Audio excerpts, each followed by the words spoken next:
came for. We gon' take it up from last year. Shoot on my shot, boy, I'm long range. Me and the team on the same thing. Stayed down, never switched up. Only thing changed was the game. I'm in the zone now. Nothing can change what we on now. When I pull up, know it's going down. Foot on the gas, ain't no slowing down. Aiming for greatness, no settling. Kick down the doors, they won't let me in. Taking no L's, yeah, I gotta win. Watch me kick down the doors, they won't let me in. Who running the game now? Foot on the gas, can slow down. No, my team, we holding it down. We know we running it now. Watch the game change. Watch the game change. Watch the game change. Watch the game change, yeah.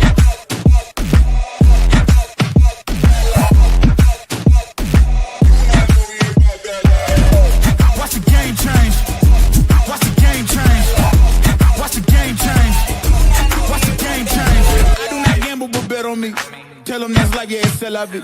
I'm taking a shot for my enemies. I can't waste no more time on my energy. I know they know I got it on lock. Go against me, that's a long shot. Cause I'm counting wins all around the clock. Never doubt me, boy, I don't stop. Who do you feel when they make you the monster? I am not scared of none of you imposters. Taking the lead now while they watching. Think you should leave now while the option. Taking no L's, yeah, I gotta win. Watch me kick down the doors, they won't let me in. I'm running the game now. Foot on the gas, can slow down, no. Welcome to another edition of the It's Cavalier podcast. It's your boy, Mac. Today, our Cleveland Cavaliers took on the Houston Rockets for the first time this season in a matchup that would normally have been discussed as yet another battle between two of the top three picks in the 2021 NBA draft, as Evan Mobley and Jalen Green will forever be linked. But man, it feels that we're pretty clear of those discussions, as we know who has had the better start to the career and who has elevated their team. But Evan Mobley missed tonight's game, his third straight, dealing with a calf strain. So we're not really here to discuss who's better. Isaac Okoro also missed tonight, his third straight. And last but not least, Karis LeVert, who was ruled out yet again. Coincidence? I think not. That said, we got to see a lot of individual talents do battle tonight. That would be Donovan Mitchell versus Dylan Brooks, Jared Allen versus Alfred Sengun. That motherfucker pissed me off. We'll talk about him a lot. Darius Garland. Man. Oh my gosh. What am I supposed to say, man? What am I supposed to say? The Cavaliers had an opportunity, multiple opportunities to close that game out down the stretch. I ain't gonna lie to you. I sat up here right before the fucking buzzer sounded. I'm like, I'm celebrating. I got my beer in hand. I'm ready to crown DG clutch. And he misses 2 out of 3. The Cavaliers, they had the opportunity and they lost. I'm not going to sit up here and say that I'm not disappointed. I'm not going to sit up here and say that I feel like the Cavaliers didn't deserve to win that game, because they had a fucking 19-0 run at one point. They completed a comeback. They had it in the fucking bag, but man, it just was not to be. You got to give credit where credit's due. Houston absolutely came to play tonight, regardless of the Sengun fouling bullshit that was happening every possession. I still give them their props. They came to play. But watching Darius Garland absolutely just wilt at the end of the game, that just hurt, man. That was a loss that hurt. I'm not afraid to say it. He choked. The good news is that it's just one game. The good news is that Darius Garland has played it at all-star level. Well, hell, you saw it at points tonight. But he choked at the end of the game, in the clutch. This motherfucker has been one of the clutchest dudes in the league this year. So spare me with the he's not clutch bullshit. Spare me with the when the game's on the line, he doesn't show up bullshit. He's done that for most of the season. Tonight, it did not happen. He choked. It happens, but goddamn, that hurt. And then Donovan, he had an opportunity to think. I'm not going to fault Donovan too much, because Donovan should never have been put in the position to have to win the game on a contested triple. That one hurt. That's all I can say in regards to the end of that game. I can't ignore the rest of it, though. Donovan Mitchell, let's just start. Let's start with the whole game. Donovan Mitchell got things kicked off for the Cavs with a driving floater. Cleveland then got off to a pretty hot start with Donovan, Darius, and Max each drilling triples within the first 3 minutes of the game, pulling ahead 11-4. Houston, to their credit, though, They were more than game. As I said, they fought their way right on back with a flurry of triples of their own. And for real, they drilled 3 within the last minute. That should be that's crazy. I don't know how many times that's happened. Cleveland could not contain some of the normally not great shooters. I mean, when you're talking about the likes of Tari Eason and Cam Whitmore, who are like shooting 31 and 32% respectively, when they're knocking down multiple triples to really close things out, that did not feel good. Whitmore hit 2 of those 3 last minute triples in that first quarter, and then Eason got the other. And again, these guys are not notable 3-point shooters, so you see that shot to them. If you're playing zone, I guess you leave them open and hope that they miss. And generally, that's been the case for them this season, but that was not the case for them tonight. Whitmore off that bench was phenomenal. I mean, turnovers were also a problem in that first half as Cleveland committed 9 total turnovers, leading to 11 points for Houston in that regard. And a lot of those ended up resulting in fast break opportunities for the Rockets, where they outscored Cleveland 15-5 in the first half. But all that being said, it was a completely winnable game as long as the Cavs actually began to knock down their shots. They shot 40% from the field, including 32% from range in the first half on some very good looks. They had some shots that they definitely should have knocked down. They just failed to convert on them. The one that comes to mind for me is a particular possession in which Dean Wade got multiple cracks at drilling an open triple and failed to capitalize. And keep in mind, this is not me throwing blame specifically on Wade because he wasn't the only person out there missing shots, but it was really everybody.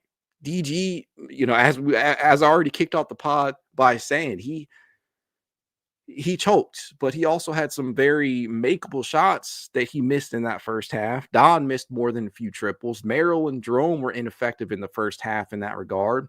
And it was really just the whole team. And I'll say this.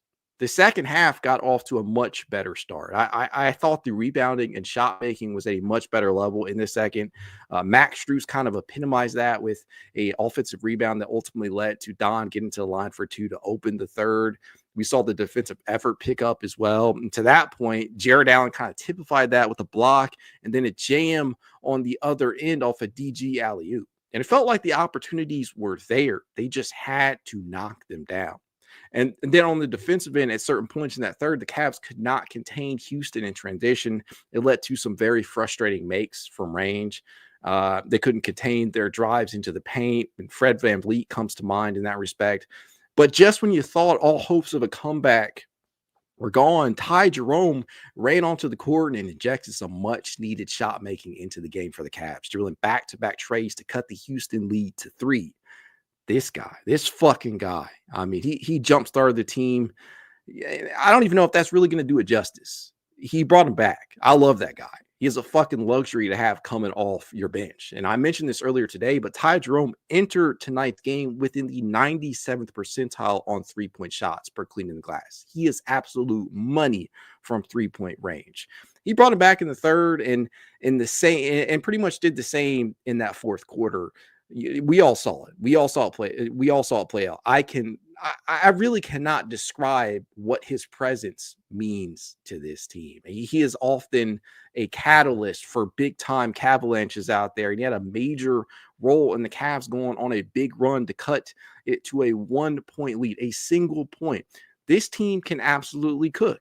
They go on runs really fast. And they said it during the broadcast. It was the 44th time this season in which they'd gone on at least a 10-0 run. And they wound up going on a 19-0 run to take the lead at 104-98 before VanVleet knocked down a triple to cut it to 101, 1-4, and then another to tie the game. And after that, Thompson, who had a big game tonight himself, shout out to him. He got to the line, which resulted in a momentary lead by the Rockets. Then DG, the PG, drilled a triple after multiple Rockets left him open. And then Şengün, like he did all fucking game, and I'm not going to mince words when I say this, he was fouling Jared Allen on every possession in the low post. It just felt like the fouls were not being called left and right. And they did get it right at certain points, but I felt like he should have been fouled out. I mean, I'm not kidding. I think he should have fouled out with all the shit that he was doing out there with the elbows. Very frustrating. And the foul that prompted the refs to view this thing because of a Cavaliers challenge, the Cavaliers ended up winning, and they had a shot to potentially get the go-ahead bucket, but Donovan Mitchell missed, and Jared Allen got called for a foul on Şengün, resulting in more free throws, both of which he made. The Cavs called a timeout to advance with 4.5 left on the clock and got another opportunity at tying or winning. And then Houston had to give a foul, and they did, right? But then Tari Eason committed the costly foul, or at least that's what we thought it was going to be, giving Cleveland 3 free throws and the possession. Game over, right? Wrong. You know what happened. DG missed 2 of those 3 free throws. Cavaliers got that final possession. Couldn't make it happen, man. It sucks. That shit sucked to watch. I want to be I want to be positive right now, and it is just one game. It's just a one loss that is being added to the win-loss column. That's it. I'll get over it. But to see DG go out like that, oh man, that hurt. That hurt. And I know what the narrative is going to be. It's going to be the Cavaliers. They wilt under pressure. It's going to be Darius Garland specifically choking and him not showing up, and the lights were too bright. I get it. And I also get the length discussion that we need the bigger wings out there to compete with some of the athletic teams, but we're the teams that have athletic wings out there because, again, they got Amin Thompson, they got Tari Eason, Cam Whitmore. They just have a number of large athletic wings out there that can really do damage. And we saw that. We saw that play out. So props to Houston for that. Amin Thompson specifically, 16 points, 16 rebounds, 4 assists, 7 of 15 from the field, 1 of 3 from three-point distance, 4 fucking steals for this dude. He did turn the ball over 5 times. But that was a great game that he played. Dylan Brooks only had 4 points tonight. I guess that makes me feel better. Şengün, double-double, 18 points, 11 rebounds, 4 assists, 7 of 13 from the field. About a gazillion fucking fouls on Jared Allen. I don't know how many times I've already said that, but I'm going to continue to say it because that's exactly what happened. They fell short, man. They fell short. No Evan, no Karis, no Isaac out there tonight against a pretty good Houston Rockets team that's coached up excellently by Ime Udoka. I should be less pissed off than I am, but I'm not going to lie. I'm pretty fucking pissed, man. That just... that sent me into a spiral.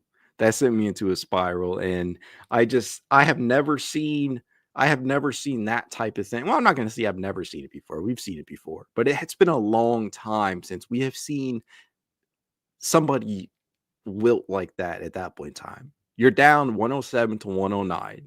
You're getting 3 free throws and the possession, and you couldn't make at least 2 to tie the game. Woo.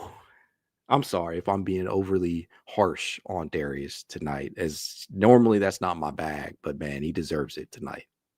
And I'm sure that everybody in that locker room will do their best to pick him up, lift up his spirits. But as a fan, to watch that shit play out, it hurts, man. It hurts. I was fiending for that comeback. I just knew it was going to happen. They had the opportunities, and it didn't work out. The Cavs as a team, and it wasn't just DG, right?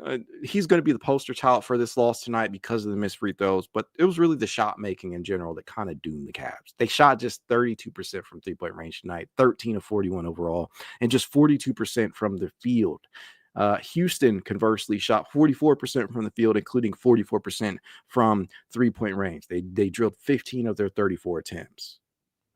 I mean, they turned the ball over just 13 times tonight, which is consistent with their seasonal average, to Houston's 22 turnovers. Let that sink in.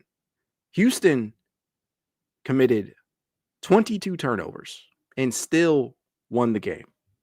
A big part of that was rebounding, right? 53 rebounds for Houston tonight, 20 offensive rebounds. Now, make no mistake, Cleveland also got in on that offensive glass, 20 offensive rebounds, and much of that came in the second half for both of these teams. but there were too many second chance opportunities. If you're not going to make shots, the worst thing that you can do as a team is then allow your opposition to get multiple chances to knock their shots down on the other end. And that is what happened to Cleveland tonight. I know that the zone has been working for the most part in different parts of the game. And I think you have an argument that it has won the Cavaliers games as of late, as their defense has been. I spoke about this in an earlier pod today with Spencer Davies. The Cavaliers over their last 10 games, they've been just the 22nd ranked defense in the league. Their defense has suffered a massive hit. And I know some of that is the result of Mobley being out these past couple of games, Isaac being out these past couple of games. Hell, all of these guys, Karras, Isaac, and Evan, they're all terrific defenders.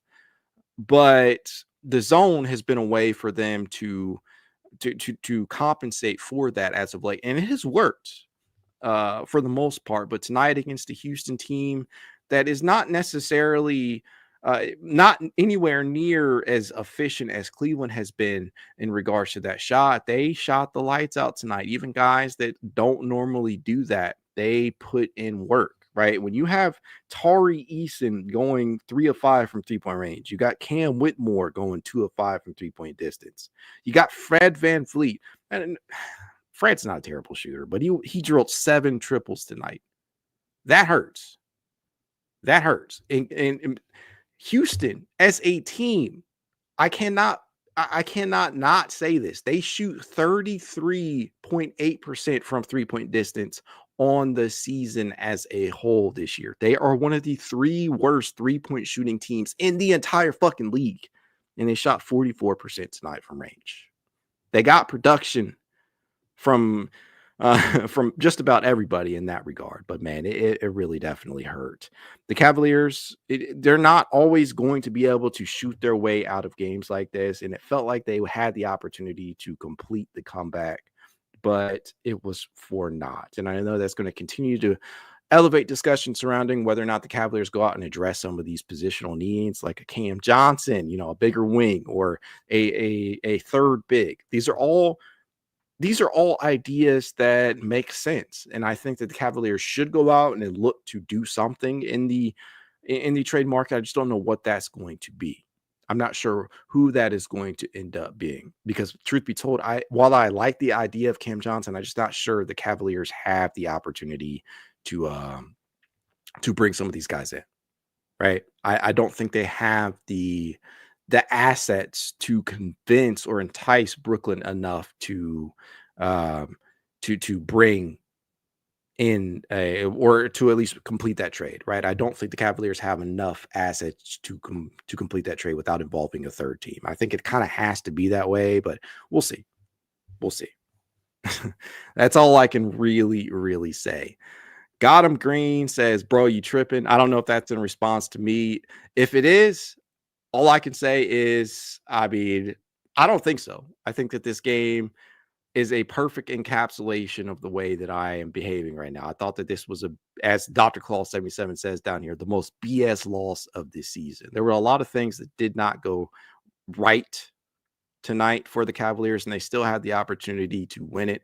But you know what? If Darius Garland doesn't miss 2 free throws at the end of the game, I'm not going to be sitting here tripping, right? But it's warranted. I'm sorry. The loss is warranted. That's all I can say. That is all I can say. Hailstone says, such a winnable game. That was absolutely a winnable game. Houston did everything they could at the end to give that game to Cleveland. Just couldn't follow up, right? It's just one game. I'm not going to let it seriously impact my view of this team, obviously, but it sucks to go out on a loss like that. It really does. I was hoping the Cavaliers were able to complete that comeback, because it just would have been it would have been a real confidence booster, knowing that you can go down by what they were down and still come back shooting as poorly as they did. Right. It was demoralizing to lose like that. Who Okinohara, I don't know if I pronounced that correctly, says Shangoon elbowed the shit out of JA. Yeah, that definitely happened a million times tonight. But I mean, if the refs aren't going to call it, you got to find a way to get around it. And I thought that Jared Allen, he responded pretty well. He would finish the game with 17 points, 13 rebounds, 3 assists, was his efficient self, 7-11 from the field, ended up with 3 blocks, 2 steals. He played a very good game tonight. He played a very, very good game. And I have nothing really bad to say about Jared Allen, because I saw a lot of people out there, especially in the social media landscape, saying that Jared Allen is soft. And I'm like, that narrative has been squashed so long ago. There is only so much you can do as a big man if they're allowing the opposition to foul you every fucking possession. What do you expect Jared Allen to do? I don't know. That's really all that I can say in that aspect. I'm just hoping that Jared Allen can continue his quality level of play in the absence of a Evan Mobley. And Evan dealing with that calf strain, I'm really, really hoping that he comes back soon. The Cavaliers have a matchup with the Philadelphia 76ers coming up on Friday. We'll see if he's back for that. To me, it kind of sounds like the Cavaliers are just being cautious with him, overly cautious. And I think at now 36-7, you have the opportunity to do so. You can afford to rest some of these guys. And make no mistake, Kenny Atkinson has done a wonderful job at keeping them fresh. They have just 3 players averaging over 30 minutes. Donovan Mitchell entered tonight as their leader at 31.2 or 31.3 minutes per game on average. And that being said, I expect that to continue as the season wears on. But if you have the opportunities to rest a rotation player or two every now and then, I think that would probably benefit everybody in the long term. I'm just hoping that it doesn't continue to be a consistent trend. I'm just hoping that Isaac, Karras, and Evan all return pretty soon. That's all I got to say.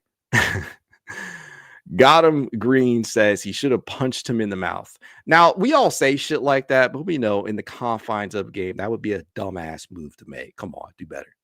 Lockdown Publication says, to be honest, we had too many white boys on the floor at the same time. The lack of athleticism was so obvious. Hey, don't be shitting on my boy Dean Wade and George Niang and Sam Merrill. These guys all do their thing out there, man, in various respects. But the shot hasn't been falling for Sam all season, is what it's felt like. Hailstone says it was inconsequential, but putting Sam in the game at the end instead of Strus pissed me off. Yeah, I think so.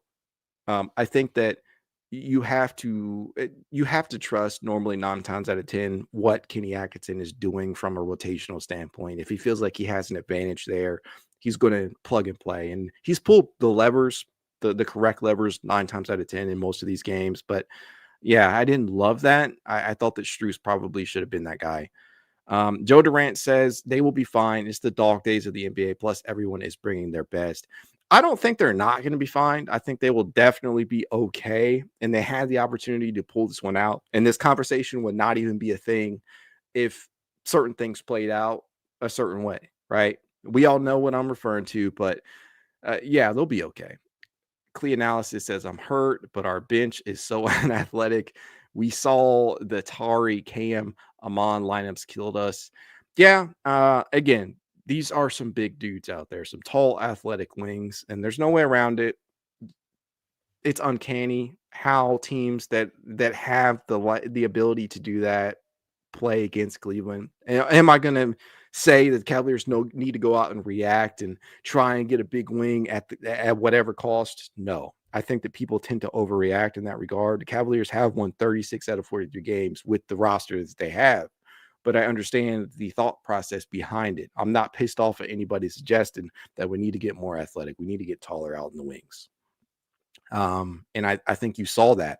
I think you saw that play out at certain points tonight, especially out in transition. These guys are just pressing Cleveland really hard.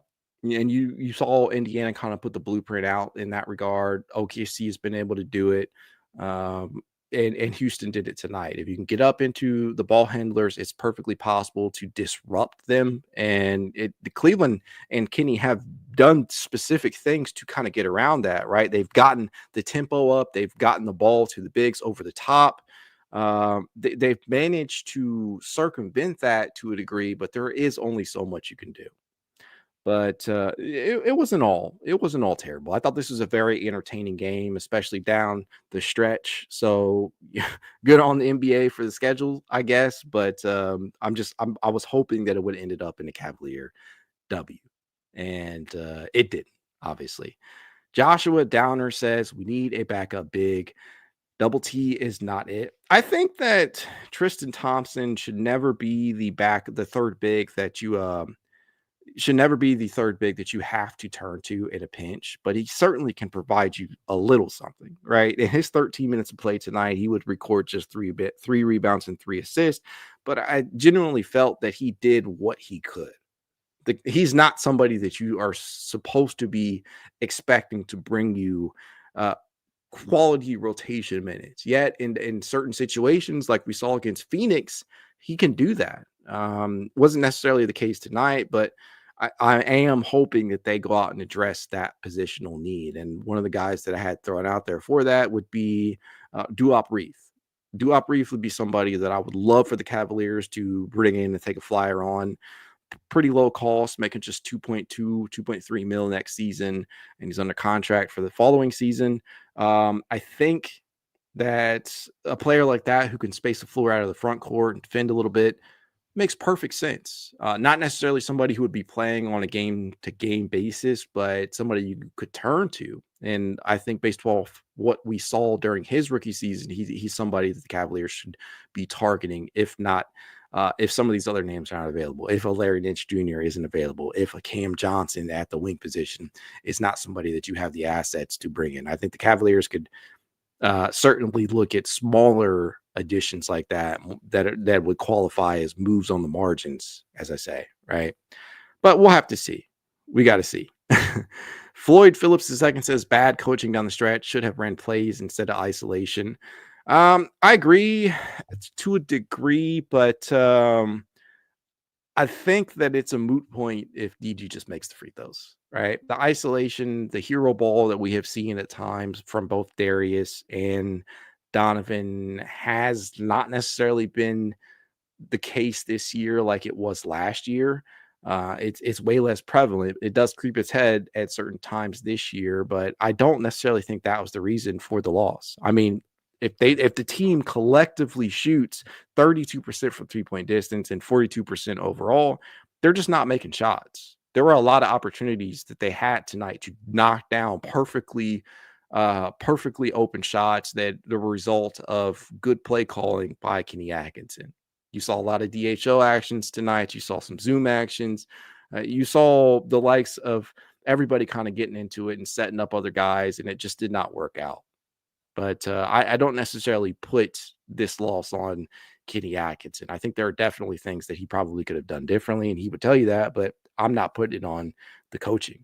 That's about all I can say. That is about all I can say.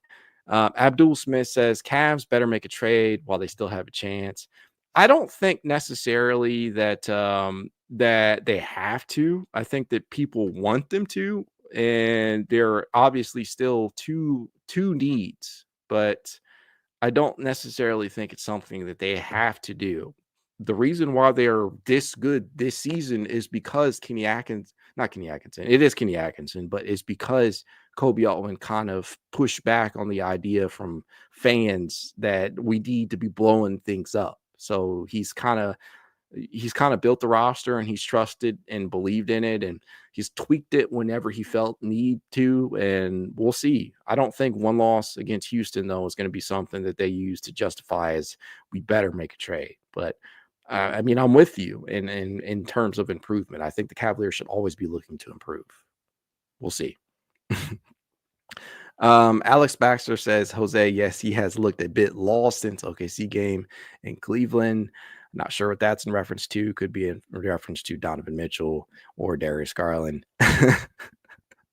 Tom K says Cavs are in an injury stretch. Backup big, more athletic would be a big help, but Cavs are good. Yeah, I mean, they're not perfect. They definitely have some needs. They could use a third big. They can use another big wing out there, but I think we're far from the Cavs absolutely need to make a move type of trade.